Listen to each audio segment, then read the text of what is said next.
বলি, এই যে গত জুলাইয়ের শুরুর থেকে আগস্টের 5 পর্যন্ত 36 জুলাই পর্যন্ত বাংলাদেশে অনেক আয়োজন হয়েছে, সরকারিভাবে বেসরকারিভাবে, উপজেলা প্রশাসন, জেলা প্রশাসন এবং দেশব্যাপী।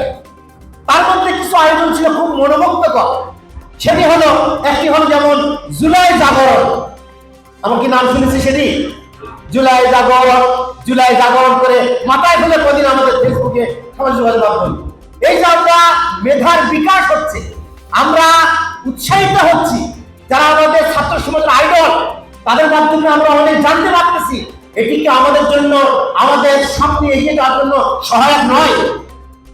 আমি যে কথা বলে শেষ করতে চাই সেটি হলে, এখানে যারা আপনারা আছেন বিভিন্ন শিক্ষা প্রতিষ্ঠানে, এখানে পার্বতীপুর, ফুলবাড়ি, মিরাজপুর, হাকিমপুর, ধরাঘাট, এই 5-6 উপজেলার শিক্ষার্থীরা, আরো অনেকে দাওয়াত পেয়েছেন, সবাই হয়তো আসতে পারেননি।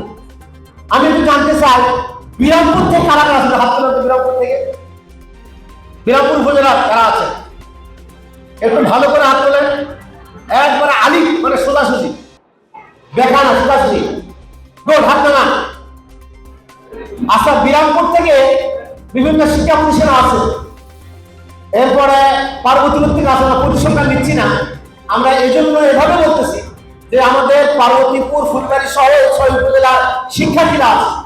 আমরা আশা করি যে আমাদের মাঝ থেকে ডাক্তার আনোয়ার কবির উজ্জ্বল ভাই এখানে বক্তব্য দিয়ে গেলেন, যে ঢাকা ইউনিভার্সিটি মেধাবী শিক্ষার্থী ছিলেন, এখন তিনি একজন প্রতিষ্ঠিত ডাক্তার। আমাদের মধ্যে বক্তব্য দিয়ে গেলেন ডাক্তার শাহ আলম সাজিদ, তিনি যশোর ইউনিভার্সিটি বড় মেধাবী ছাত্র ছিলেন। আমাদের বক্তব্য দিলেন চট্টগ্রামে লেখাপড়া করেছেন একজন ব্যাংকার, অঙ্কের মাধ্যমে শিখাই দিলেন, জানাই দিলেন যে আমাদের দাম কত, কি বল ঠিক না? এভাবে যদি আমরা হিসাব করি, আমরা অনেক বড় হতে পারবো যদি আমরা ভালোর সাথে থাকি, কি বলে ঠিক না? ভালোর সাথে থাকলে সোহবতে সালে কুনা, সোহবতে তালে কুনা, ভালোর সঙ্গে থাকলে ভালো হওয়া যাবে। আমি আমাকে যদি হিসাব করি, আমার সন্তানকে যদি হিসাব করি, পরিবারকে হিসাব করি, এলাকাকে হিসাব করি, তাহলে দেখা যাচ্ছে যে আমার আশপাশে অনেক শেখা আছে, কি বলে ঠিক না? তোমরা অনেকে বলেছো যে আমরা ডাক্তার হতে চাই, ইঞ্জিনিয়ার হতে চাই, কেউ ব্যবসায়ী হবেন, কেউ শিক্ষাবিদ হবেন, কেউ উদ্যোক্তা হবেন, বিভিন্ন পর্যায়ে আমাদের গোল আছে। এগুলোতে যেতে গেলে বিগত সময় চাইতে সামনে আরো কম্পিটিশন বাড়বে, কমবে না, ঠিক না?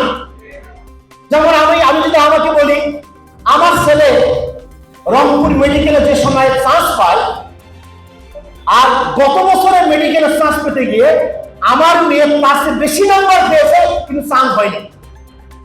অথচ আমার ছেলে যে নাম্বার পেয়ে চান্স পেল রংপুর মেডিকেলে, পাশে বেশি নাম্বার পেয়ে আমার মেয়ে চান্স পাচ্ছে না।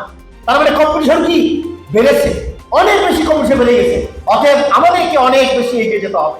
অ্যাডভোকেট শাহিন ভাই বলে গেছেন, মোবাইল আসক্তি এবং সোশ্যাল মিডিয়ার আসক্তি, এগুলোর থেকে আমাদের বের হতে হবে, আড্ডা থেকে বের হতে হবে।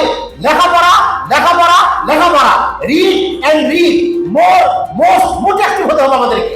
যদি আমরা একাডেমিক ক্যারিয়ারকে করতে পারি, তাহলে আমাদের বাবা মা, আমাদের একজন মেয়ে বলে গেছেন তার মায়ের কথা, বাবার কথা।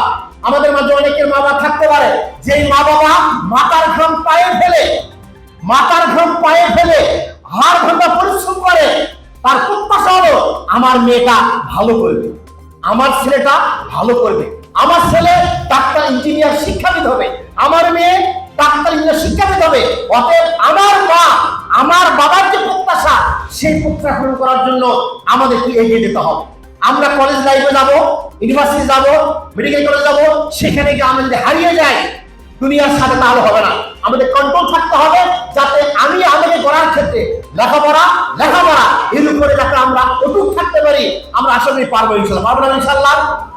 আমরা দেখতে চাই যে আগামীতে এই স্টুডেন্ট যারা তোমরা আছো, তোমাদের কাছ থেকে মেডিকেলে প্রথম চান্স পাইলো, আগামী ইন্টারমিডিয়েট পরে যখন তোমরা পৌঁছে যাবে, ইঞ্জিনিয়ারিং কলেজ চান্স পেলে কতজন, public university, Dhaka university, Rajshahi, Chittagong university chance কতজন পাইবে, কিন্তু আমরা একটু দেখতে চাই, জানতে চাই। আল্লাহ কাছে ফরিয়াদ করে যাতে আমাদের সন্তানরা তোমরা অনেক বড় হও, আল্লাহ তাআলা সাহায্য করে। আল্লাহ এই কয়েকটি কথা বলে আজকের আয়োজন শেষ পর্যন্ত সবাই সুস্থভাবে সুন্দরভাবে সম্পূর্ণ করার মাধ্যমে আগামী দিনে ক্যারিয়ার গঠন করার ক্ষেত্রে একটি সহায়ক আমরা গাইডলাইন্স নিয়ে আমরা যেতে পারি। আল্লাহ তাআলা আমাদের সাথে আল্লাহ হবে। ওয়া আখিরু দাওয়ানা আলহামদুলিল্লাহি রাব্বিল আলামিন। আসসালামু আলাইকুম ওয়া রাহমাতুল্লাহি ওয়া বারাকাতুহু। দিনাজপুর টিভি, মানুষের জীবনের কথা বলে।